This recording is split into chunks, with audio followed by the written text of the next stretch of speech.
Isa rin ba kayo sa mga nagtatrabaho bilang isang kasambahay? Kung oo, gaano ninyo kakilala ang inyong amo? Nakasisiguro ba kayo na wala silang mga sikreto? Magandang araw po sa iyo, Kuya Bari, at ganun na rin sa mga kasundo na walang sawang nakikinig ng inyong YouTube channel. Nais ko lamang ibahagi ang aking karanasan noong mga panahong naninilbihan pa ako sa aking amo. Pakitago na lang po ako sa pangalang Adelfa. Hindi ko po ito tunay na pangalan. Kuya Bari, lumaki ako sa Samar nang walang permanenteng trabaho. Hindi kasi ako nakapagtapos ng pag-aaral sa kadahilanang kapos po kami sa pera. Pagsasaka lamang ang tanging hanap buhay ng aking mga magulang. 5 po kaming magkakapatid, kaya naman ay hindi sapat ang kanilang kita mula sa aming sakahan.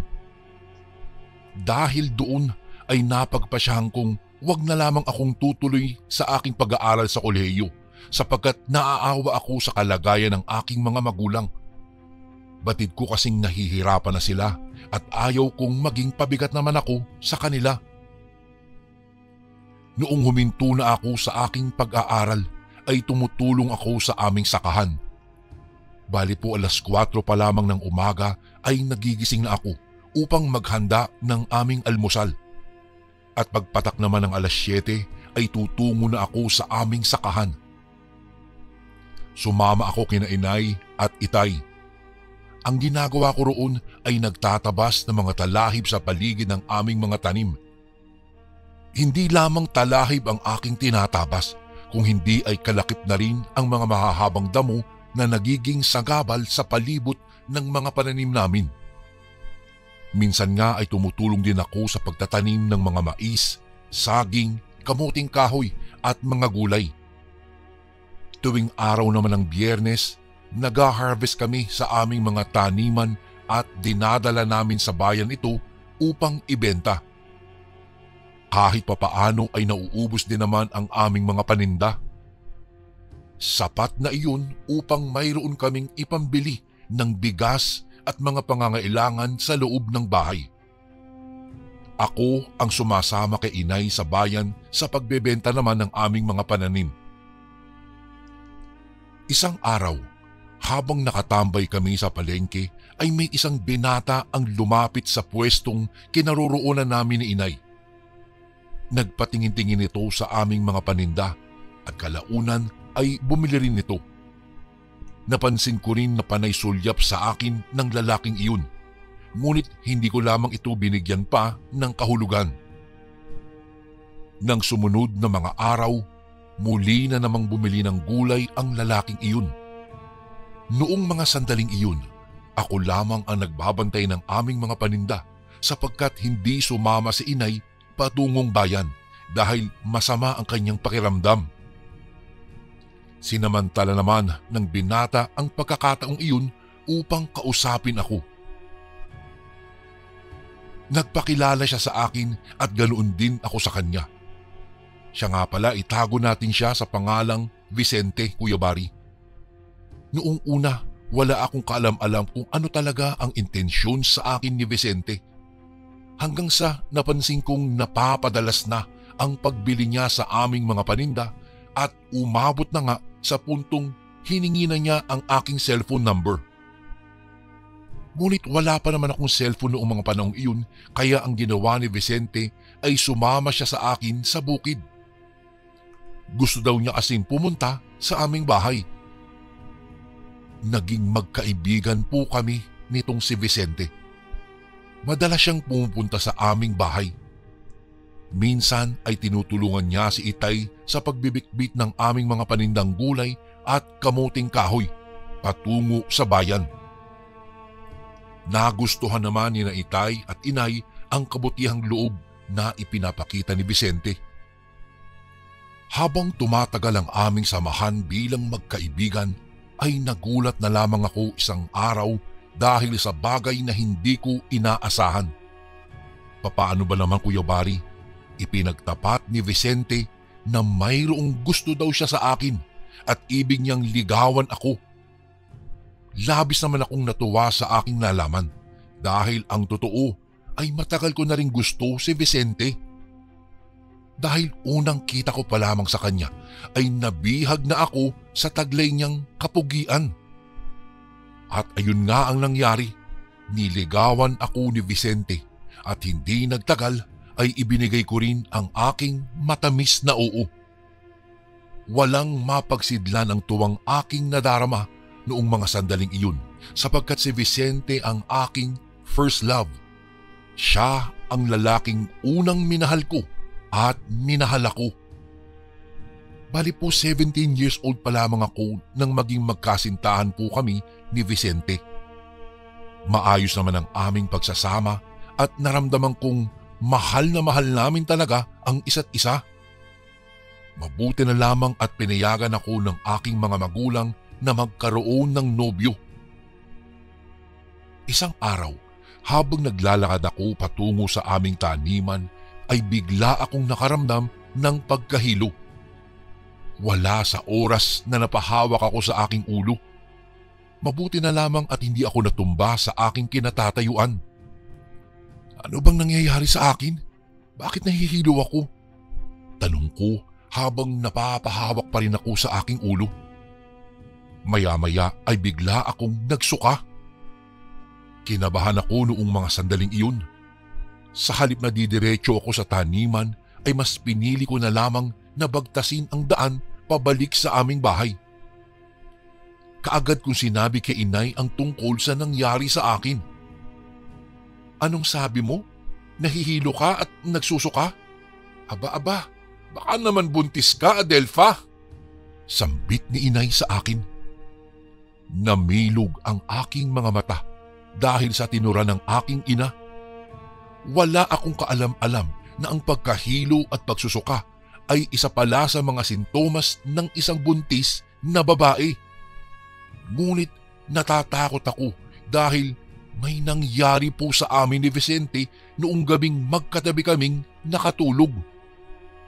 Nanginginig ako habang iniisip ang mga posibilidad kung sakaling nagbunga nga ang ginawa namin noong mga sandaling iyon. Dahil sa labis na takot ay hindi ko na inilihim kay inay ang tungkol sa nangyari sa amin. Inamin ko sa kanya na totoong may nangyari nga sa amin ni Vicente. Bakas na bakas sa mata ng aking ina ang labis na pagkadismaya dahil sa kanyang natuklasan. Naku, Adelfa, buntis ka? Kaya mo bang buhayin ang batang nasa sinapupunan mo? Naghihirap na nga tayo anak tapos dadagdag pa yan. Paninirmo ng aking ina. Noong una ay hindi niya napigilan ang magalit sa akin dahil sa maaga kong pagbubuntis. Ngunit kalaunan ay unti-unti niya ring natanggap na ang katotohanan. Hindi nagtagal, nakumpirma naming buntis nga talaga ako at dahil doon ay nagsama kami ni Vicente bilang mag-asawa. Mabuti na lamang at hindi niya ako tinakasan. Habang palaki ng palaki ang aking tiyan, Kuya Bari, naisip ko na mahihirapan kami ni Vicente kapag ka nanganak na ako dahil wala kaming naipong pera. Ibig kong magkaroon kami ng ipon upang kahit na papaano ay mayroon kaming magagamit para sa aming magiging anak. 2 buwan pa lamang naman ang aking ipinagbubuntis, kung kaya't naghanap ako ng trabaho na makakayanan ko. Tinulungan naman ako ng aking kaibigan. Mayroon daw kasing naghahanap ng katulong. Hindi ko na sinayang ang pagkakataong iyong, Kuya Bari. Kaagad kong sinabi kay Vicente at sa aking mga magulang ang aking binabalak na magtrabaho sa Maynila upang makapag-ipon ako para sa aking panganganak. Wala rin naman kasing permanenteng trabaho itong si Vicente. Sa una, hindi ako pinayagan ng aking mga magulang na magtrabaho. Ngunit pinilit ko po sila. Wala na silang nagawa kung hindi ay ang pumayag na lamang. Nangako rin ako na 3 buwan lamang ako sa Maynila at kapag lumaki na ang aking tiyan ay uuwi na ako sa aming probinsya.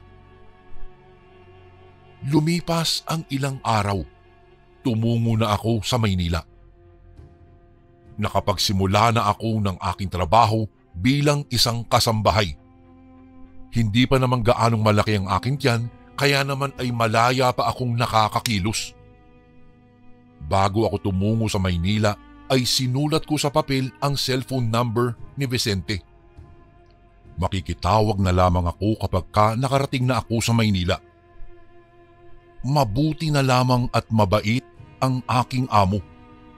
Binigay niya sa akin ang kanyang isang cellphone dahil hindi naman daw niya ito ginagamit. Naku po, ay laking pasasalamat ko dahil kahit papaano ay nagkakausap po kami ni Vicente sa probinsya.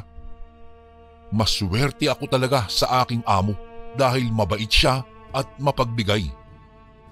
Isang buwan lang kami nagkasama sa bahay na iyon dahil sa isang pangyayaring hindi ko inaasahan. Adelfa, may sasabihin ako sa iyo ha. Ibinenta ko na itong bahay ko. Pupunta na kasi ako sa Canada. At ikaw, patuloy pa rin naman ang pagtatrabaho mo rito bilang isang katulong. Pero iba na ang magiging amo mo. Wika ng aking amo na labis ko namang ikinalungkot.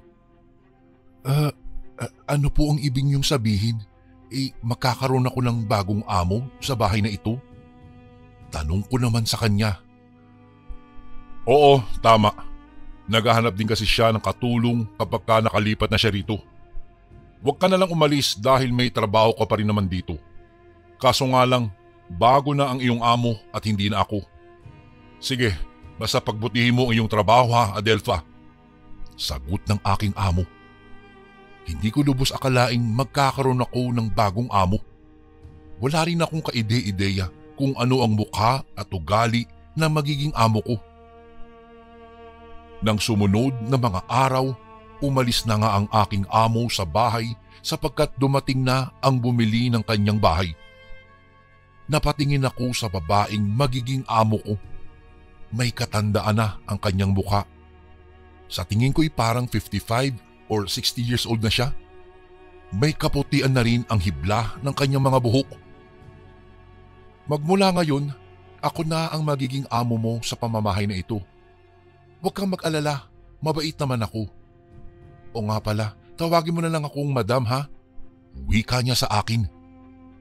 Tumango lamang ako at saka ngumiti. Maya-maya ay ipinakilala niya sa akin ang kanyang pangalan. Itago na lang natin siya sa pangalang Felisa. Tinanong niya rin kung ano ang aking pangalan at kaagad naman akong nagpakilala sa kanya. Habang nakatingin siya sa akin mula ulo hanggang paa, napansin ko na parang kakaiba ang kanyang tingin nang dumako na sa aking tiyan ang kanyang mga mata. Tila malagkit ang pagkakatitig niya sa aking tiyan at tila mayroong ibang kahulugan. Tumikhim ako dahilan ng kanyang pagngiti. Buntis ka ba, Adelfa? Tanong niya sa akin nang makabawi siya sa pagkatulala. Kaagad naman akong sumagot sa kanyang tanong. Sinabi ko na buntis nga talaga ako at 3 buwan na ang aking dinadala. Natanaw ko ang saya sa kanyang mga mata nang malaman niyang buntis ako. Mayroon pa nga siyang sinabi na kaya raw mabango dahil buntis pala ako. Dahil nga sa mga salitang iyon, bigla akong naguluhan. Hindi ko po maintindihan kung anong ibig niyang sabihin. Hindi ko rin alam kung anong klaseng bango ang tinutukoy ng aking bagong amo. Ganun pa man, hindi ko na lamang iyon itinanong sa kanya. Ipaghahanda ko siya ng masarap na pagkain para sa kanyang hapunan. Kararating lang niya kasi at batid kong nagugutom na siya. Nagpaalam na ako sa kanya na tutungo na ako sa kusina upang ipagluto siya. Ngunit bago iyon, tinanong ko muna kung anong klaseng pagkain ang nais niyang ihanda ko. Huwag mo na akong ipagluto, Adelfa. Ako na lamang ang bahalang maghanap ng pagkain ko mamayang gabi. Sagot sa akin ng aking amo. Wala sa oras na napakunot ang aking noo dahil sa sinabi ng aking amo. Naguguluhan ako kung anong ibig niyang sabihin. Tinanong ko siya kung bakit sa gabi pa siya maghahanap ng pagkain. Ayon sa kanya, mas gusto niya raw kumain kapag gabi dahil nakakain niya ang gusto niyang kainin. Mas lalo lang akong nagulat at naguluhan dahil sa mga salitang iyon. Hindi ko lubos matumbok kung ano nga ba talaga ang ibig niyang sabihin o ang gusto ng aking amo at anong klaseng pagkain na gusto niyang kainin tuwing gabi. Nais ko pa sanang magtanong sa kanya, subalit mas pinili ko na lamang manahimik, baka isipin niyang masyado akong mausisa. Mula nang nagkaroon ako ng bagong amo, Kuya Bari, hindi na ako nakampante sa loob ng bahay. Pakiramdam ko talaga ay mayroon talagang mali na nagaganap sa loob ng bahay na iyon. Tuwing gabi, napapansin ko na palaging bukas ang pintuan ng kwarto ng aking bagong amo. Tuwing nagigising kasi ako sa kalagitnaan ng gabi at tumutungo sa banyo, kapag pumupunta ako rito, hindi ko maiwasang mapadaan ng kwarto ng aking amo. Napapakunot na lamang ang aking noo kapag nakikita kong nakabukas ang pintuan nito. Dahan-dahan akong naglalakad patungo sa pinto at pasikretong sinisilip ang kwarto ng aking amo. Maraming gabi ko nang napapansin na wala siya sa loob ng kanyang kwarto. Hindi ko rin alam kung saan siya pumupunta. Imposible namang mayroon siyang importanteng pinupuntahan tuwing kalagitnaan na ng gabi. Iyon ang oras ng pahinga. Habang tumatagal ako sa loob ng bahay na iyon, mas lalo akong nilalamon ng kuryosidad. Pakiramdam ko ay mabigat ang aking loob sa aking amo. Hindi ako komportable sa kanya kumpara sa dati kong amo. Isang gabi, nagising ako dahil naiihi po ako. Bumangon ako at saka pinihit ang daan palabas ng kwarto at patungong banyo. Nang napadaan ako sa kwarto ng aking amo, nakita kong nakabukas na naman ang pintuan nito. Napahinto ako. Dahan-dahan akong naglakad patungo sa loob ng kwarto ng aking amo. Ibig kong alamin kung naroon ba siya sa loob. Nang makarating ako sa tapat ng pintuan, dahan-dahan akong sumilip sa loob. Malawak ang espasyo sa loob dahil malaki ang kwarto ng aking amo. Nang makasilip ako, nagulat ako sa aking nakita. Bumungad sa aking mata ang aking amo. Nakatalikod siya at walang suot na damit. Tila ba mayroon siyang inilalagay sa kanyang buong katawan na parang lana o langis. Hindi niya ako napansin sapagkat abalang-abala siya sa kanyang ginagawa. Panay tingin lamang ako sa kanya habang siya naman ay patuloy pa rin sa panghahaplas ng parang lana sa katawan niya. Wala siyang kaalam-alam na palihim akong nakatingin sa kanya. Habang nakatayo ako sa gilid ng pintuan, naramdaman ko ang pagkalam ng aking lalamunan na naging dahilan ng aking pag-ubo. Ang ubong iyon ay lumikha ng ingay, kaya naman ay wala na sa oras na napalingon ang aking amo sa direksyong pinanggagalingan ng aking ubo. Mabuti na lamang at mabilis akong nakapagtago. "Sino yan? Adelphi ko ba yan?" Gulat na tanong ng aking amo. Tinakpan ko ang aking bibig upang maiwasan ang muling pag-ubo. Dahan-dahan akong humakbang papalayo sa pintuan at natatakot kasi ako na baka makita niya ako. Naglakad na ako patungong banyo. Natagalan ako sa loob dahil sumakit ang aking tiyan. Mahigit 10 minuto ang aking iginugol sa loob ng banyo. Nang makalabas na ako, tinaha ko ang daan patungo sa loob ng aking kwarto. Habang naglalakad ako, nanlaki ang aking mga mata dahil nakasalubong ako ng isang malaking aso. Itim na aso at parang nagbabaga ang mga mata nito. Napahinto ako sa aking paglalakad. Bigla akong nagtaka kung bakit may aso sa loob ng bahay na iyon, gayong wala namang kaming alagang aso. Habang nakatingin ako sa aso, naramdaman ko ang unti-unting pangangatog ng aking tuhod. Kinilabutan talaga ako. Ramdam na ramdam ko rin ang pagtatayuan ng aking mga balahibo. Hindi ko alam kung anong gagawin ko noong mga sandaling iyon. Tila ba ako'y naistatwa sa aking kinatatayuan dahil hindi ako makaalis. Tulong! Tulong! Sigaw ko habang takot na takot ako. Sinadya kong sumigaw upang marinig ako ng aking amo. Iniisip ko kasi na baka susunggaban ako ng malaking aso. Ngunit sa halip na atakihin niya ako, tumakbo ito palayo sa akin. Dahil doon, nakahinga ako ng malalim. Kaagad naman akong tumungo sa kwarto ng aking amo upang sana'y sabihin sa kanya na mayroon akong nakitang malaking aso sa loob ng bahay niya. Ngunit laking gulat ko dahil wala sa kwarto ang aking amo. At saan siya nagpunta?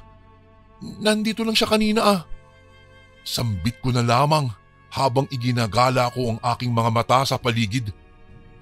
Nagbabaka sakali akong masilayan ko ang aking amo. Ngunit hindi ko talaga siya nakita pa. Tumakbo na lamang ako pabalik sa aking kwarto. Isinarado ko ang pintuan at nilak ito ng maigi. Takot na takot ako ng mga sandaling iyon. Hindi ko alam kung bakit habang tumatagal ay mas bumibigat pa ang aking pakiramdam sa loob ng pamamahay na iyon. Hindi ko na napansin at lumipas na ang ilang buwan. 7 buwan na ang aking dinadala. Malaki na ang aking tiyan. Nagdesisyon akong umuwi na sa aming probinsya sapagkat mayroon naman akong naipon na. At isa pa, pinapauwi na rin ako ni Vicente at ng aking mga magulang. Paminsan-minsan ay nakakatawag pa rin naman ako sa kanila sa probinsya. Nag-aalala na sila kung bakit hindi pa ako umuuwi, lalo na't palaki na ng palaki ang aking tiyan. Isang umaga, nagpaalam ako sa aking amo na uuwi na ako sa probinsya.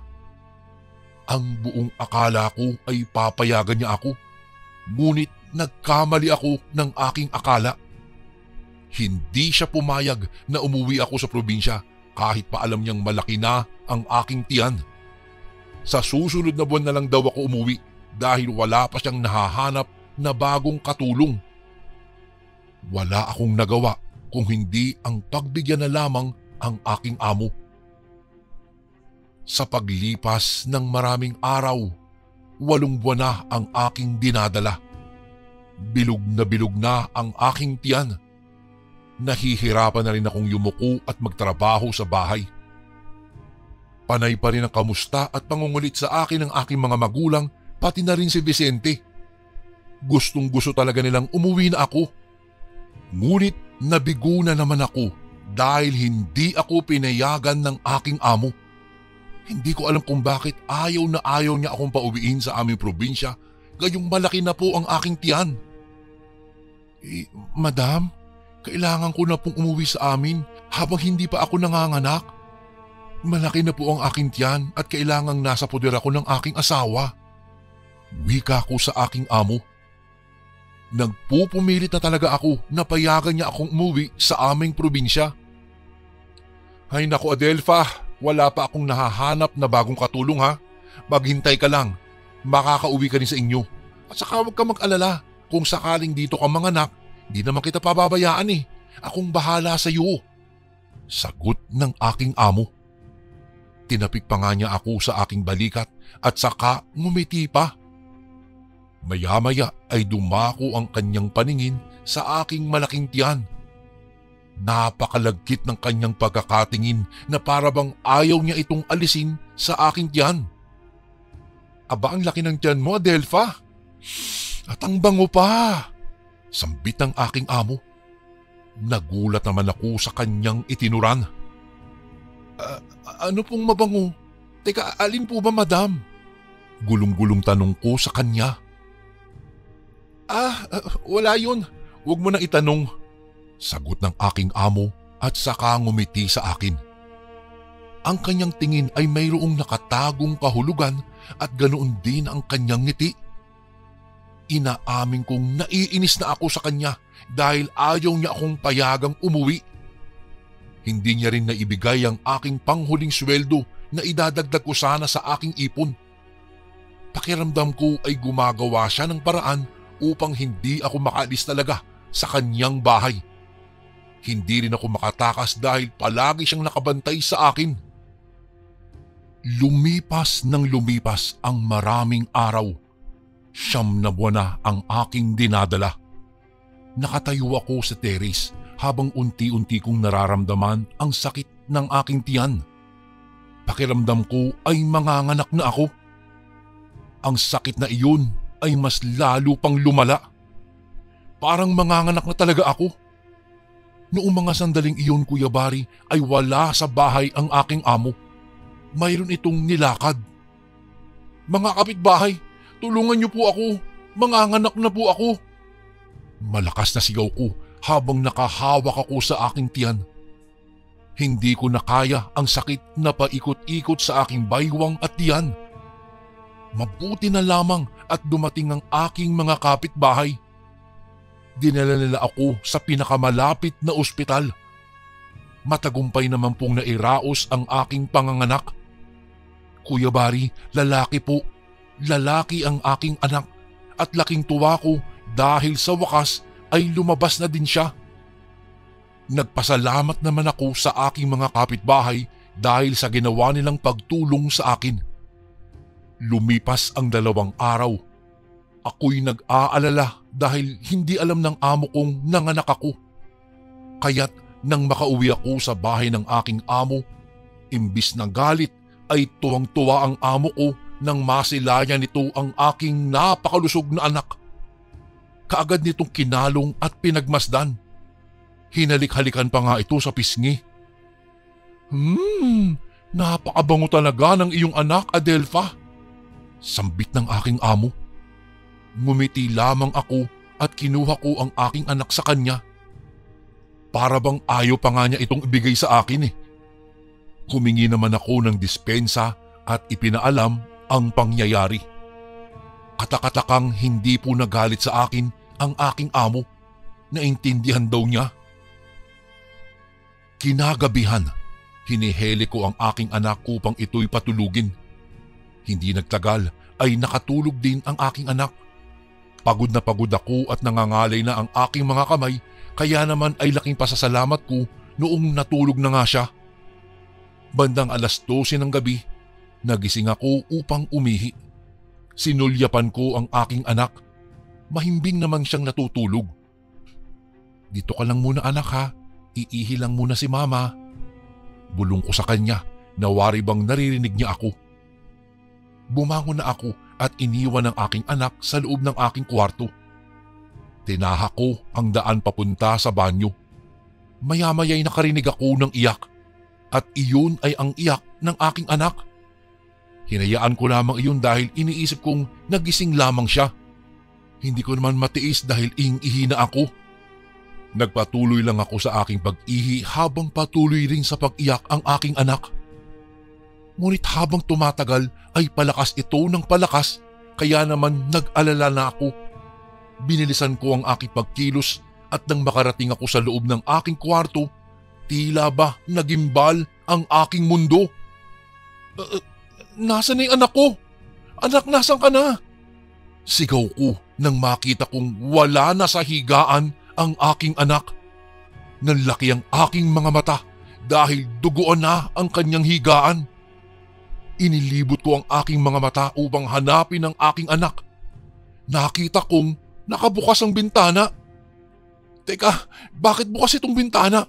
Sarado ito kanina. Sinong halimaw ang tumangay sa aking anak?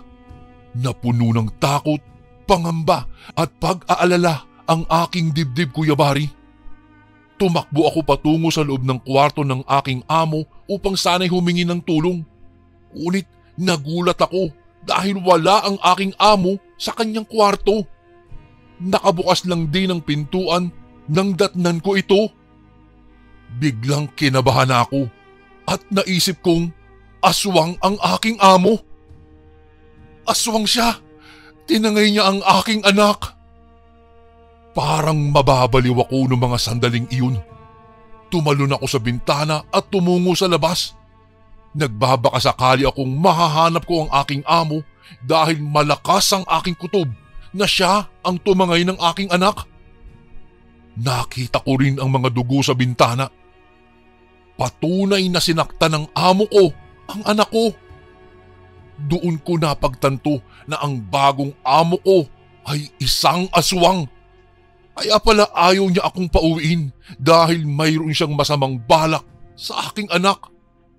Halos mabaliw na ako sa kasisigaw sa labas at hinahanap ang aking anak. Binagtas ko ang kalye hanggang sa makarating ako sa kakahuyan. Hindi ko alintana ang mga batong naaapakan ko. Takbo lamang ako ng takbo kahit wala akong tsinelas. Ang liwanag ng buwan lang siyang nagsisilbing ilaw noon ng mga sandaling iyon. Hindi ko alam kung saang lupalop ko hahanapin ang nawawala kong anak. Daladala ko ang pagsisisi habang nagsisisigaw ako at patuloy na hinahanap ang aking anak. Umaasa lang ako na matagpuan ko pang buhay ang aking anak. Bumalik ako at nagpatulong ako sa aming mga kapitbahay at maging sa mga pulis. Ngunit bigo kaming matagpuan ang aking amo at ang aking anak.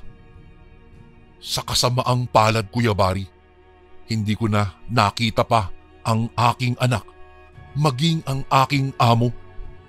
Kung ano-ano na ang pumasok sa isip ko. Malamang ay biniktima ng aswang na iyon ang aking kaawa-awang anak. Dahil sa pangyayaring iyon, labis-labis ang aking pagsisisi nang ako'y makauwi sa aming probinsya. Maging ang aking mga magulang, lalong-lalo na si Vicente, ay palagi akong sinisisi dahil sa nangyari. Ngunit wala na rin kaming magagawa dahil huli na ang lahat. Isang malaking aral ang natutunan ko sa buhay na wag basta-basta maniniwala sa mga ibang tao. Kapag mayroon tayong pagdududa sa kanilang mga ikinikilos, maging maingat tayo at lumayo na lamang sa kanila upang hindi tayo mapahamak. Kuya Bari, dito ko na po tatapusin ang napakasalimuot kong karanasan nang magtrabaho ako bilang isang kasambahay. Isang kasaysayan ang hinding-hindi ko na malilimutan habang ako'y nabubuhay sa mundong ito. Hanggang dito na lamang po ang aking kwento, Kuya Bari. Maraming salamat po kung sakaling mapiling niyo pong basahin itong aking kwento sa inyong channel. Lubos na gumagalang, Adelfa. Ito naman po ang ating pangalawang kwento. Isang magandang araw po sa inyo, Kuya Bari, at sa lahat ng nakikinig sa inyong channel. Ako nga po pala si Raul. 61 years old na po at ngayon ay namamalagi dito sa probinsya ng Kamsur kasama ang aking asawa. Malalaki na rin po ang mga anak namin ngayon at nagpapahinga na lamang kaming dalawa sa buhay.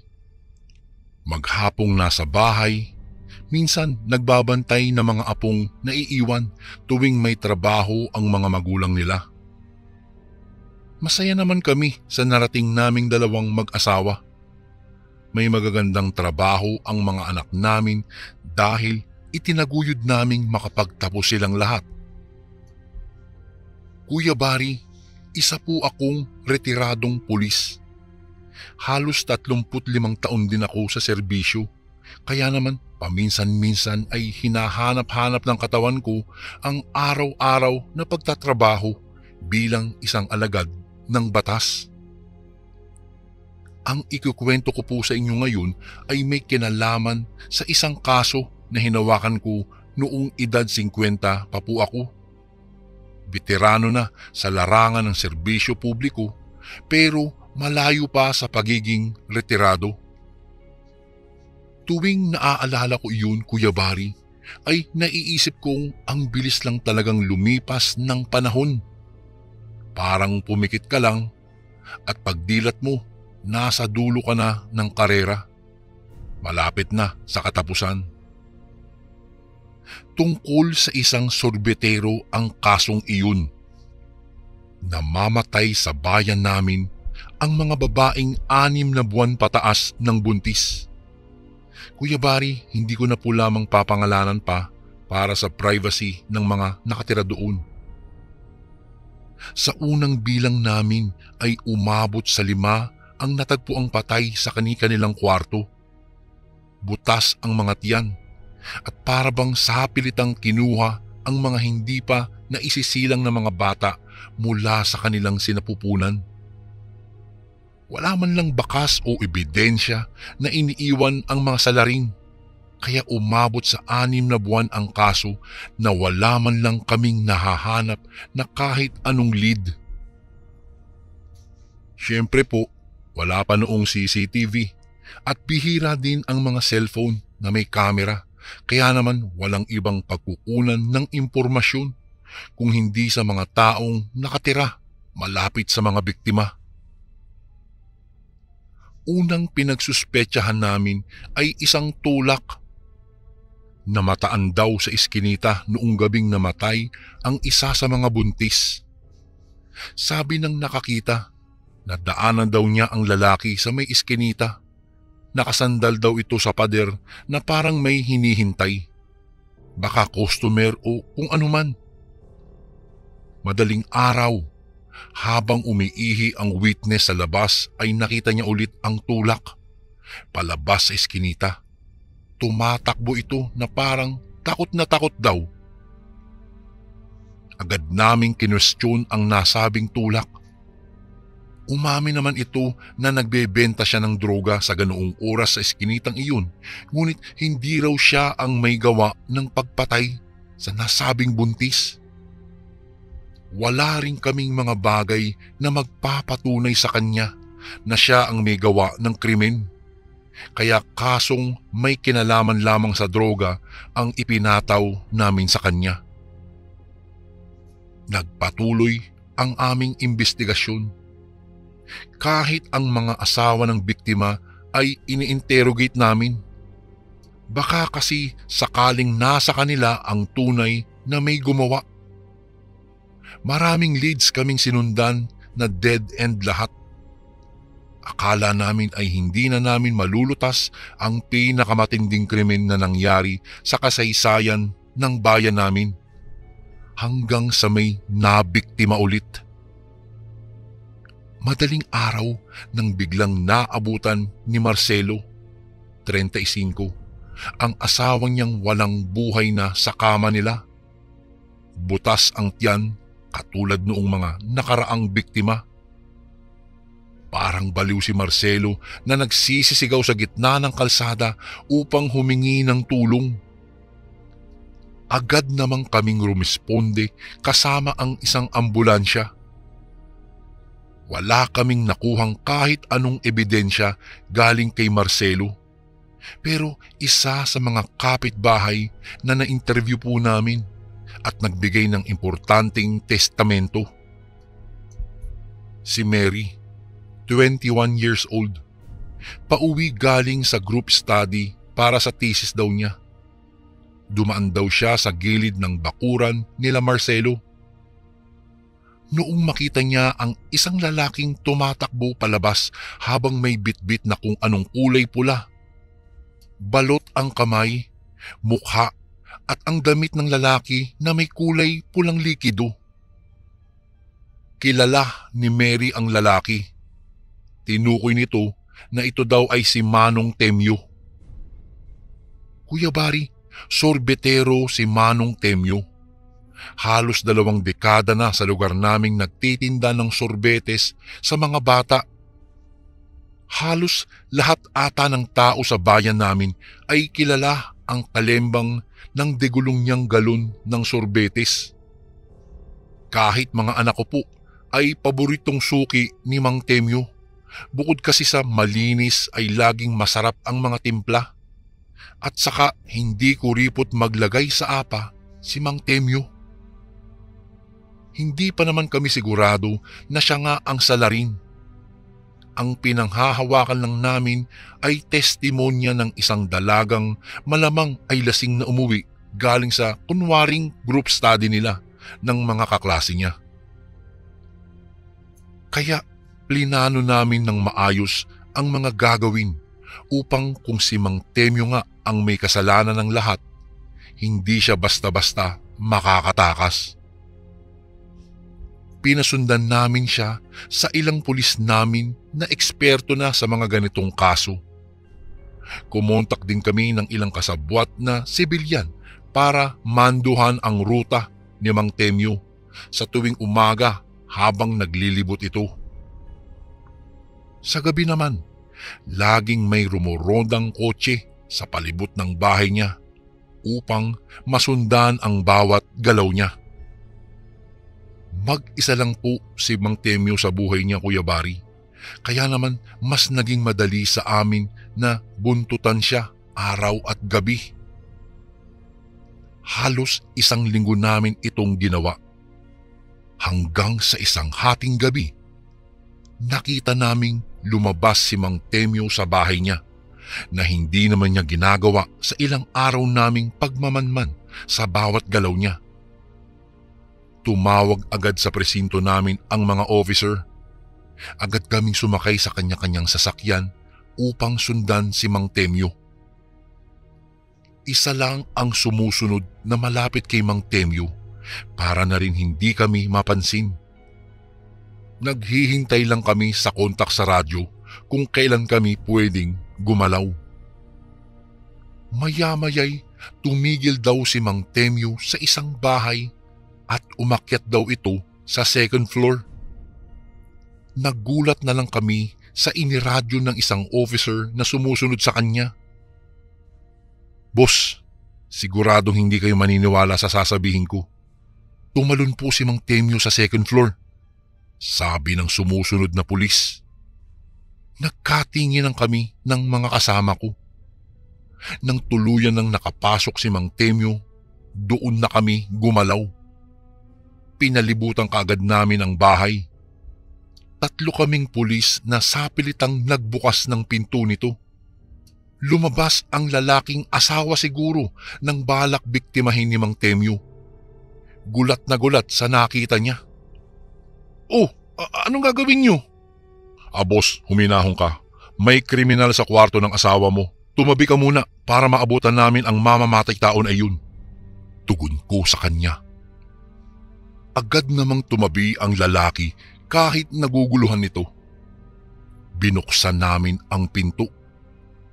Tumambad sa amin ang isang eksenang hindi ko malilimutan sa buong buhay ko, Kuya Bari, kahit siguro hanggang sa pagtanda ko po.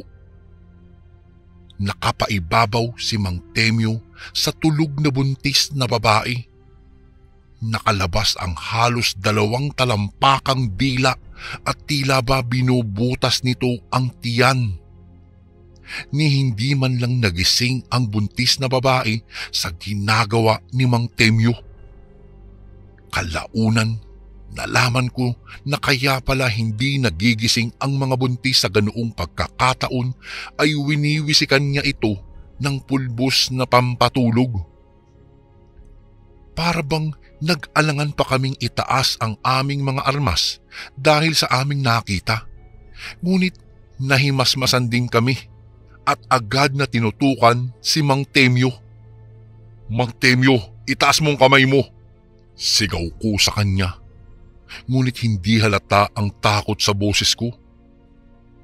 Maya-maya'y lumingon si Mang Temyo sa amin at doon ko nakita ang maugat niyang mukha. Ang matang parabang nanlilisik na kulay pula at matatalas na ngipin na pinagigitnaan ang napakahabang kulubot na dila. Napatitig ito sa amin. Bigla na lang itong tumalon. Ang buong akala ko, Kuya Bari, talaga ay susugod ito sa amin. Ngunit hindi. Umatras ito patungo sa bintana at saka walang pagdadalawang isip na tumalon ito palabas. Nakadalawang putok ako sa dingding ng kwarto. Ngunit hindi ko ito tinamaan ni anino ni Mang Temyo. Agad namang kaming bumaba ng bahay. Naabutan ko na hinahabol ng mga kasamahan ko si Mang Temyo na nag-anyong aswang. Gulat na gulat kami sa aming nasaksihan. Ngunit sumunod ako sa mga tumatakbong kasamahan ko. Rinig na rinig ko. Siguro po mga 5 beses na putok, tapos ay wala na. Sinundan ko ang pinanggalingan ng putok at naroroon, pinalilibutan ng lampas 12 pulis ang walang buhay na katawan ni Mang Temyo. Nakahandusay sa kalsada. Nakalabas ang kanyang napakahabang dila. Ayon sa forensics, 2 bala ang tumama sa kanyang dibdib, 1 sa balikat at 2 sa ulo na tuluyang pumatay dito. Kahit na natuklasan namin, Kuya Bari, ang kanyang lihim, ay naawa din kami. Inilibing namin ang bangkay ni Mang Temyo sa isang lote na nasa katabing bakod ng sementeryo. Hindi po kasi pumayag ang pari ng simbahan namin na isama ang katawan ni Mang Temyo sa libingan ng mga totoong mga tao. Ayon pa sa pari, demonyo daw ang mga tulad ni Mang Temyo. Mga salot sa lipunan na kailangang purgahin ng mga tulad naming alagad ng batas. Matapos naming ilibing ang bangkay ni Mang Temyo, kinausap kami ng isang sikat na albularyo sa amin. Ang sabi niya, may lahing tik-tik daw talaga si Mang Temyo. Isang uri ng aswang na humahaba ang dila at paborito ang mga hindi pa naisisilang na anak ng mga buntis na babae. Dagdag pa niya, may ilang residente pa raw ng bayan namin ang nagtatago lang bilang isang normal na miyembro ng mga tao. Marami sa kanila ay kontento na daw sa kinakaing alagang hayop tulad ng manok o baboy. Minsan daw mga ligaw na pusa o mga tambay na aso sa daan. Pero sabi niya, dadating daw ulit ang araw na hindi makukontento ang mga ito sa mga karning hayop lang. Sigurado raw na may isang tutulad kay Mang Temyo. Pagbibigyan ng tawag ng gutom at kakain ulit ng isang buhay na tao. Magmula po noon, Kuya Bari, hanggang sa huling araw ko sa serbisyo, wala nang iba pa kaming nahuli na kalahi ni Mang Temyo. Siguro po, nakita din nila kung papaano namin hinanting ang tulad ni Mang Temyo at alam din siguro nilang hindi sila sasantuhin ng mga tulad naming tapat sa serbisyo. Magpasa hanggang ngayon ay hindi ko po malilimutan ang karanasan na iyon.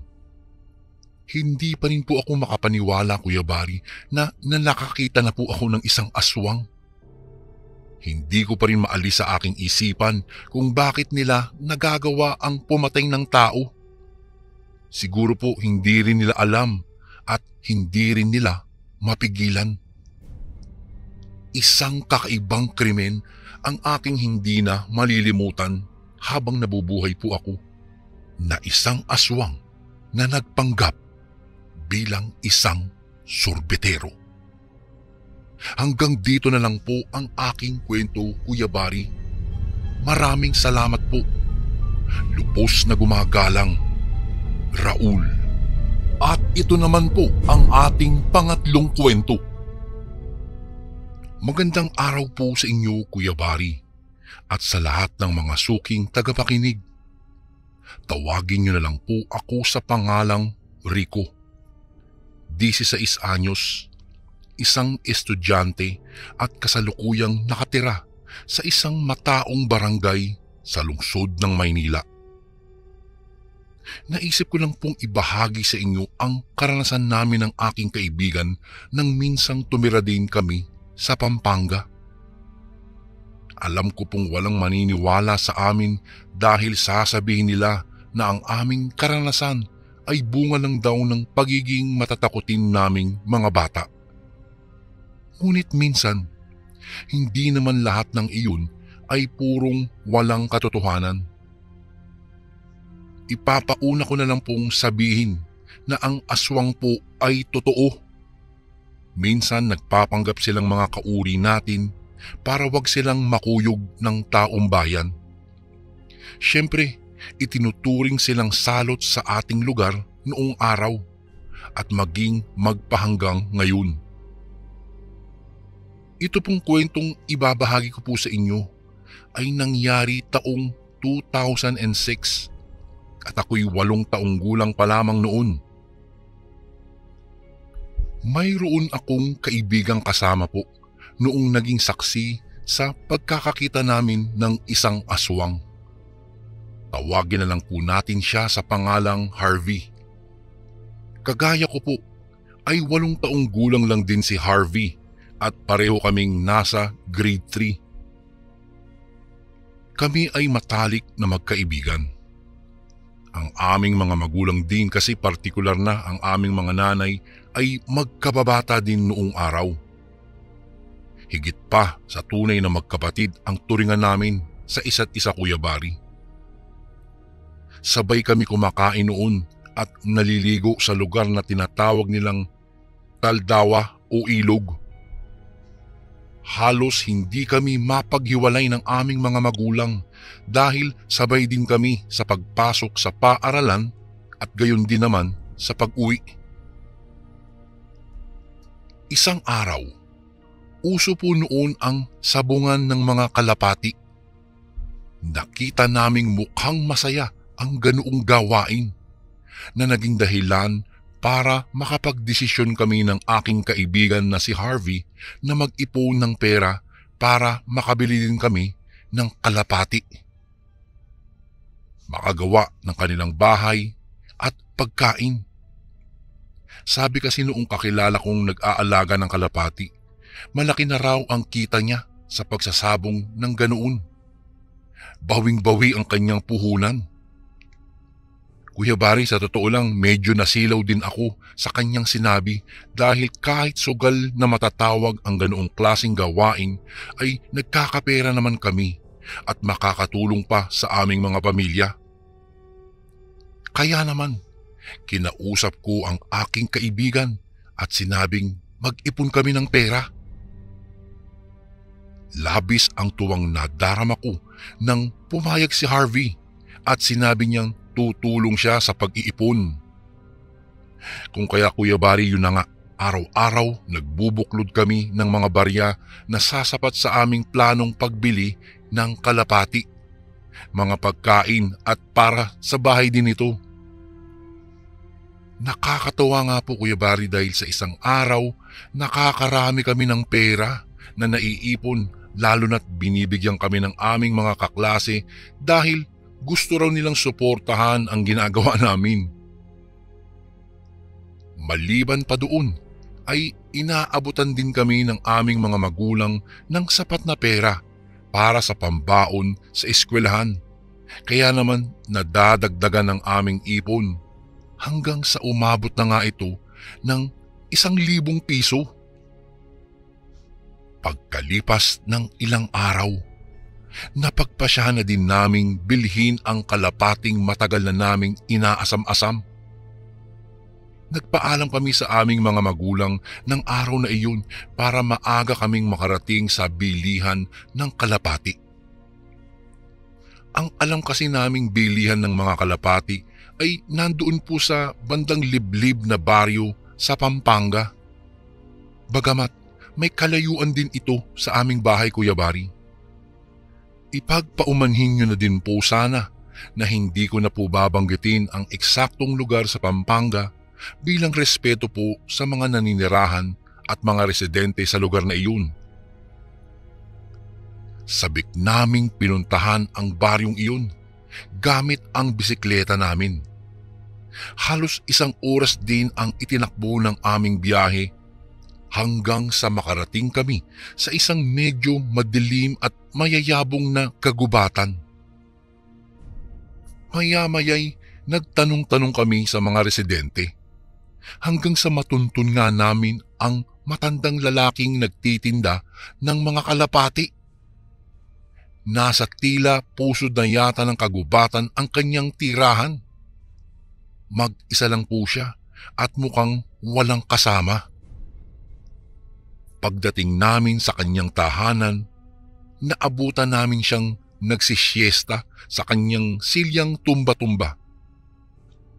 May suot na salaming itim sa mata ang matanda, kaya hindi ko tuloy alam kung natutulog ba siya o nakadilat. Tingin ko ay sobrang tanda na po ng edad ng matandang lalaking ito, Kuya Bari. Bakas naman kasi sa kanyang panlabas na anyo ang panghihina at kakulangan sa lakas. May tungkod kasing nasa gilid ng kanyang kinauupuan, kaya naman nagpatao po kami na kaagad naman niyang tinugon. Lumapit kami ni Harvey sa matanda at kinamusta ito. Ang sabi naman niya ay ayos lang naman daw siya.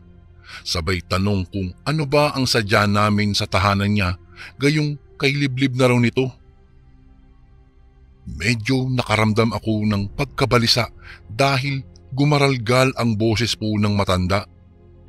Parang sabik siyang makita kami, Kuya Bari, sa hindi magandang paraan. Medyo kinabahan tuloy ako sa paraan ng pagtitig niya sa amin. Nang lumapit ako sa kanya para magbigay galang sa pamamagitan ng pagmamano ay napasinghap ako. Grabe, Kuya Bari, para siyang hindi naliligo. Amoy isda na parang nabubulok na laman ang kanyang amoy po, kaya naman kahit masusuka na ako ay nagkunwari pang ayos lang ako at yumuko na lang. Nagulat na lang po ako nang masulyapan ang nilalangaw niyang mga paa na napansin kong kay daming sugat. Kinalabit ako ni Harvey. Bakas din sa mukha ng aking kaibigan ang kanyang pangdidiri, bagamat nanatili pa din kaming magalang. Bumulong siya sa akin, sabay sabing tanungin ko daw si Manong kung may alam ba siyang nagtitinda ng mga kalapati. Kung kaya, kaagad kong nilingon ang matanda at saka nagtanong. Ang sabi niya ay oo, at siya daw mismo ay nagbebenta sa mga nasabing kalapati. Hindi ko alam, Kuya Bari, kung bakit parang biglang sumigla ang nasabing matanda na animoy naka-jackpot. Gayunpaman ay ipinagsawalang bahala ko na lamang iyon. Sabi niya, di kalidad daw ang mga alaga niyang kalapati. Sa loob ng 3 araw na pag-iensayo ay sigurado siyang matututo daw kaagad ang mga ito. Na-excite kami ni Harvey kung kaya't sinabi ko sa matanda kung pwede ba kaming tumingin sa mga sinasabi niyang mga kalapati. Kaya naman tumango ito kaagad sa amin. Anya, hintayin daw namin siya at kukunin lang niya muna ang mga kalapati. Tuwang-tuwa si Harvey. Sabi niya sa wakas ay makakabili na din kami ng kalapati na kay tagal na naming inaasam-asam. Ewan ko ba, Kuya Bari, kung bakit nasabi ko sa kanya na wag muna siyang magsaya. Medyo nagdududa po kasi ako sa ikinikilos ng matanda. Para po kasing may kakaiba sa paraan ng pagkakangisi niya kanina bago umalis. Naalala ko pa nga, Kuya Bari, humalakhak pa nga si Harvey sabay sabi sa akin na wag ko raw pagdudahan ang matanda dahil maayos naman itong nakikipag-usap sa amin. Ilang saglit lang, lumabas ang matanda na dala-dala ang kalapating sinasabi niya sa amin. Nagulat ako dahil may kalakihan iyon at mataas din ang tindig. Namamanghang tinanong ko ang matanda kung magkano ang kalapating daladala niya na sinagot niya naman ng 200 daw. Grabe, sobrang mura po iyon Kuya Bari para sa isang kalapati, kaya iyon na nga, binili namin kaagad ito. Noong paalis na kami, ay nilingon ko ulit ang matanda. Nagulat ako nang makitang nakatitig siya sa amin na tila mabalasik ang paraan at parang naglalaway pa. Kinabahan ako ng sobra, kaya naman inaya ko nang umalis si Harvey. Saka tinanong ko sa kanya kung wala ba siyang napansin sa matanda. Tumitig siya sa akin at sinabing, mukhang kalapati si Manong. Sabay tagtawanan at nagmadali na kami sa paglabas sa kagubatang iyon. Nagpatuloy lang kami sa pagbibisikleta. Nakangiti lang kami habang tinatahak ang mabato at malupang daan. Maya-maya'y may narinig kaming mga lumilipad na ibon sa itaas namin at para bang sinusundan kami nito. Ngunit binaliwala lang namin ito. Iniisip na baka grupo lang ito ng mga ibon na may balak na lumipat ng ibang direksyon. Kaya naman tumingala kami ni Harvey. Hindi kami nagkamali. Ang nakita namin ay mga kalapati nga. Maya-maya'y nakita namin ang isang kalapati at piniling dumapo nito sa isang sanga. Pero sobrang nahindik ako Kuya Bari nang matitigan ang kanyang itsura. Parang may dugo ito sa mga mata nito. Tapos nanilisik na nakatingin ito sa amin. Napahinto kami ni Harvey at tumitig dito. Ilang saglit lang, parang bumibigat ito. Nagulat na lang kami nang parang bumibigat at bigla na lang lumaki mula sa kinadadapuan ang kalapati. Kaya yung nabili namin, bigla ko nabitiwan. Huli na para habulin namin ang kalapating nabili namin Kuya Bari. Mas natuon kasi ang aking atensyon sa kalapating nakasampa sa sanga na biglang nagbago talaga ng anyo. Nagkaroon ito ng makintab at nangingitim na balat. Ang kanyang dila ay biglang lumawit at humahaba, samantalang nagkorting tao ito. Kaya naman napamura kami ni Harvey. Minwestrahan ko si Harvey na bilisan ang pagpadyak ng kanyang bisikleta sa takot na maabutan kami nito. Ngunit sa kasamaang palad, mabilis itong nakalipad papunta sa harapan namin. Napahinto kami ni Harvey at napatingin sa kanya. Gulat na gulat ako Kuya Bari dahil sigurado po ako kahawig ng aswang ang matandang lalaking nagbenta sa amin ng kalapati. Kung kaya't hindi na kami nag-atubili pang ipadyak ang aming mga bisikleta. Lumihis kami ng daan. Binilisan namin ni Harvey ang pagpadyak nang may makasalubong kaming isang mama na mukhang tricycle driver. Nagsisigaw kami ni Harvey at humingi kami ng tulong sa nasabing mama. Pumara ito sa amin at tinanong niya kami kung anong nangyari sa amin. Nanginginig na ikinikwento namin ni Harvey na hinahabol kami ng matandang aswang na nagpanggap bilang tindero ng kalapati. Nagulat ang mamang driver kung kaya't sinabi niyang sumakay na daw kami sa kanyang minamanehong tricycle. Isinampa namin ang aming mga bisikleta sa likuran ng tricycle.